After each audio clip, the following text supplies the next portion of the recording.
വീടുകളിൽ നിന്ന് സമാധാനമുണ്ടോ? എന്ത് സമാധാനമില്ലേ? വീട്ടിൽ പോകാൻ തന്നെ വയ്യ, ശ്വാസം മുട്ട വീട്ടിൽ കയറാൻ. വീട്ടിൽ പോയിട്ട് ഇന്ന് സമാധാനമില്ല, അങ്ങോട്ട് കയറിയാ വല്ലാത്ത പ്രയാസം, എങ്ങനെങ്കിലും ചാടിയാൽ മതി ഈ ഒരവസ്ഥ.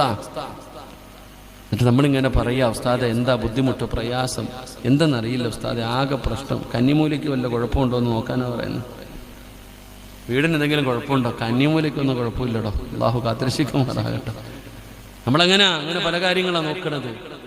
എടോ, നിന്റെ വീട്ടിലെ പ്രശ്നം അടിസ്ഥാനപരമായിട്ട് എന്താ? പഠിക്ക്, എന്നിട്ട് പരിഹരിക്ക്. അള്ളാഹു ഭാഗ്യം തരുമാറാകട്ടെ. അതിനെങ്ങും പോണ്ട, ഞാൻ പറഞ്ഞുതരാം. നിന്റെ വീട്ടിൽ സന്തോഷമില്ല, സമാധാനമില്ല, ബറക്കത്തില്ല, റഹ്മത്തിന്റെ മലക്കുകളില്ല, ദുആ ഇല്ല. എന്തേ? കൂടപ്പുറപ്പുകൾ യുദ്ധമാണ്, ഇന്ത്യയും പാകിസ്ഥാനും പോലെ. അടിയ കണ്ടാടി, ഭാര്യയും ഭർത്താവും കണ്ട കീരിയും പാമ്പിനെ പോലെ കടിച്ചീറ. സമാധാനമില്ലടോ വീട്ടിൽ. അതിന്റെ കാരണം എന്താണെന്ന് നിങ്ങൾ പഠിക്ക്. അള്ളാഹു ഭാഗ്യം